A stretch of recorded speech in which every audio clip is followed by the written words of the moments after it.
In order to understand the cultural context of the New Testament, one needs to look back several hundred years before the birth of Christ and piece together several eras and events, including the monarchy of Israel and the divided kingdoms, the conquest of Israel by Assyria in 722 BC, the conquest of Judah in 586 by Nebuchadnezzar, and the impact and influence of the intense but short-lived kingdom of Alexander the Great.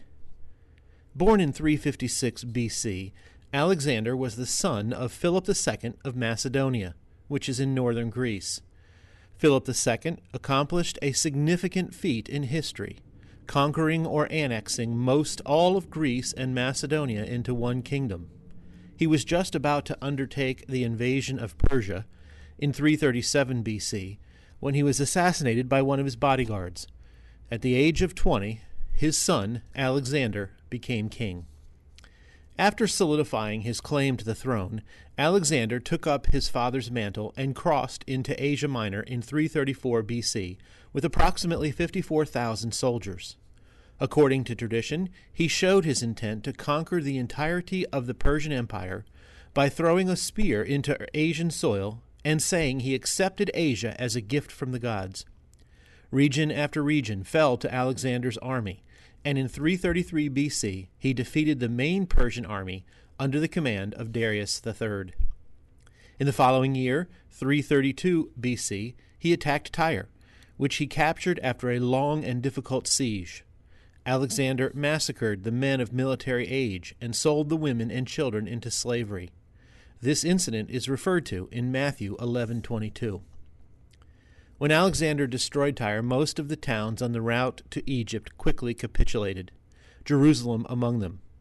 According to Josephus, Alexander was shown the book of Daniel's prophecy, which described a mighty Greek king who would conquer the Persian Empire.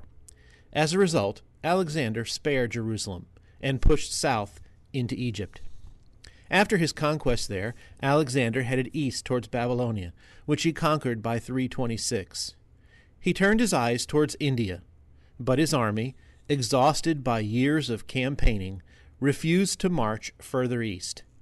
He turned back towards Greece, stopping in Babylon along the way. In June of 323 BC, at the age of 32, Alexander died in the palace of Nebuchadnezzar II. Without a male heir, Alexander's empire broke into pieces. The three largest parts became the Ptolemaic kingdom of Egypt, the kingdom of Pergamum in Asia Minor, and the Seleucid Empire in the east. For the next century, the Ptolemaic kingdom maintained nominal control of Israel, though the region was constantly embroiled in ongoing conflicts between the Seleucids and the Ptolemaists. Finally, Judea fell to the Seleucids around 200 BC. Compounding the volatility was the rise of Rome. Initially, the Ptolemaic kingdom was an ally of Rome, eventually becoming something of a puppet state. In 170 BC, King Antiochus IV of the Seleucids attacked the Egyptians, conquering all but Alexandria and capturing King Ptolemy. However, the Roman Republic intervened and insisted that Antiochus leave Egypt. Not wanting a war with Rome, he agreed. It was during this time period that the Jews revolted against the Seleucid Empire by refusing to worship the Greek gods. Antiochus moved to assert strict control over Israel, sacking Jerusalem and its temple, suppressing Jewish religious and cultural observances, and imposing Hellenistic practices. The revolt grew more widespread and involved many battles, in which the Maccabean forces gained notoriety among the Seleucid army for their use of guerrilla tactics. Interestingly, the Jews in their 1948 War for Independence drew on the inspiration of the Maccabees and styled many of their tactics against the Arabs in the same fashion. After the victory, the Maccabees entered Jerusalem in triumph and ritually cleansed the temple, re-establishing traditional Jewish worship there. The festival of Hanukkah celebrates the rededication of the temple following the Maccabees' victory over the Seleucids. According to rabbinic tradition, the victorious Maccabees could only find a small jug of oil that had remained uncontaminated by virtue of a seal, and although it only contained enough oil to sustain the menorah for one day, it miraculously lasted for 8 days, by which time further oil could be procured.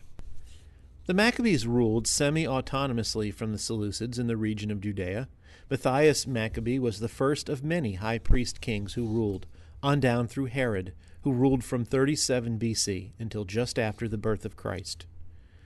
By 63 BC, Rome became a more active player in the region, and the Roman general Pompey, who had just been awarded the title Conqueror of Asia due to his decisive victories in Asia Minor over the Seleucid Empire, had decided to bring Judea under the direct rule of the Romans.